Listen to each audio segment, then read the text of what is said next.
Welcome back. In this session, we will see how the reference variables are used in C++.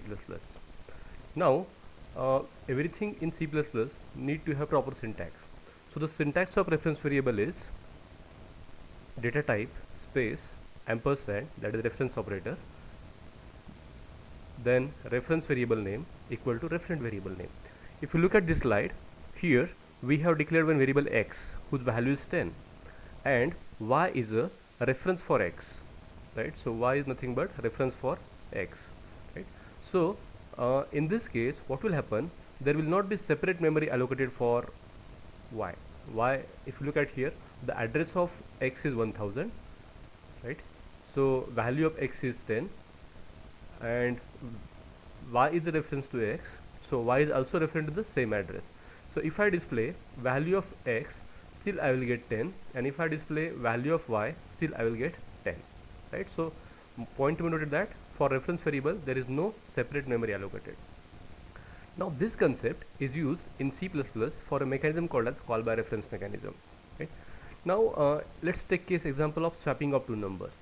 So here what we have done, we have declared two variables in main, so x equal to 10 and let's say y equal to 20. So there are two variables, so value of y is nothing but 20, right? So there are two variables. Now then we have declared one user defined function called as swap reference. So this is a function called as swap reference. To this function we are passing value of x and y, which are nothing but 10 and 20. Now whenever this function is called, control jumps from calling function to called function, it comes here, right? So values of x and y are copied, not copied actually, basically a and b are references for x and y respectively. So in this case there is no separate memory allocated for a and b. Instead a is referring to x and b is referring to y. So I can say a is referring to x and b is referring to y, right?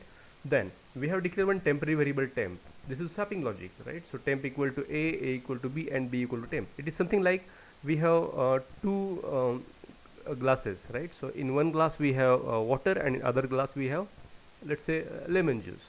Now what we want to interchange the contents of these glasses, right? So what you will do, you will take one more empty glass, right? And maybe first of all you will transfer water into empty glass, then in that empty glass you will transfer you can say lemon juice, and finally the glass which was having lemon juice earlier, you will copy water, something like that. So thing is that, so we need to have third variable. So here we have temp as a third variable, and this is the swapping logic, right? So what happens here, whatever changes we have made to the called function are seen by the calling function. So in this case the value of x and y will not be their original values, instead the values will be swapped values. So if you run this code, and you will find value of x is, earlier it was 10, now it will be 20, and value of y will be now 10.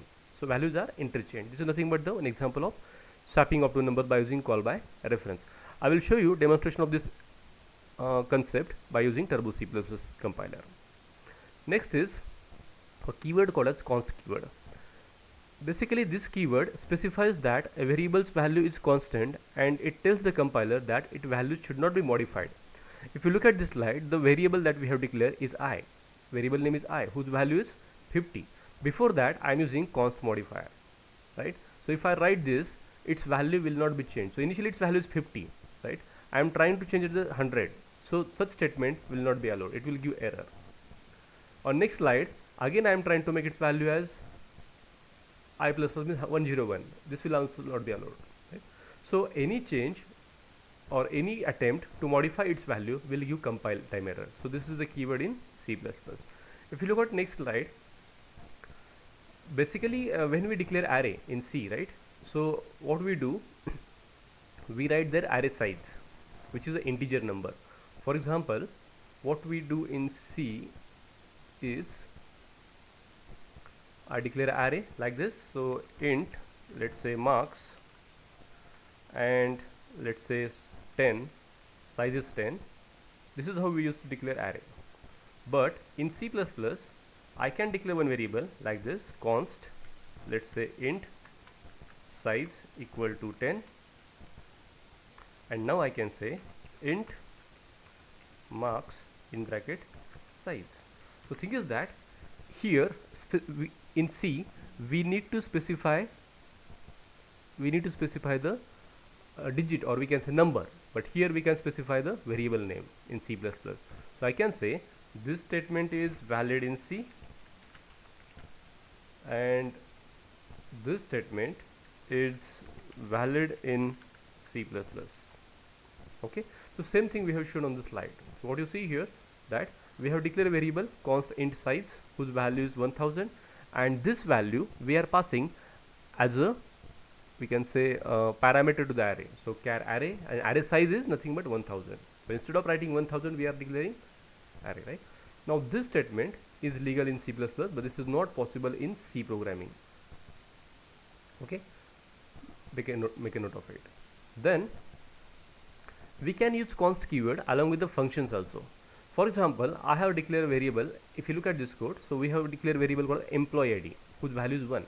I don't want the value of employee ID to be changed throughout the program. So what I will do, I will pass this employee ID to a function called as f. So it is passed, right? Now this value which I have passed as a 1, here I am using it as a reference, and here I can use const keyword, right? So if I am trying to change its value, so this value or this statement will not be compiled because ID I have declared as a constant. So I need to use const keyword. If you look at here, f const int and ID. So ID is an integer variable which is a reference for emp ID, and this value is constant. So here we are trying to change the value of ID as a 10. This will give error, compile time error. That is one more use of const keyword. Okay. Now there are some other things that you need to keep in mind while using const keyword. So first thing is constant. Whenever you are using constant, it should have some value. It should be initialized. It is not like simply we are declaring variable and you are not assigning its value. So that will not be considered a constant. Then constant variable should not be there on a left hand side of assignment operator, right? And whenever we are using preprocessor directive, instead of that, always prefer to use constant keyword because const is a type shape. Okay, so this is all about const keyword. So in next session I will give you demonstration of how to use const keyword in a simple program, as well as I will give you demonstration of swapping of two numbers by using call by reference. Okay, till then, bye bye.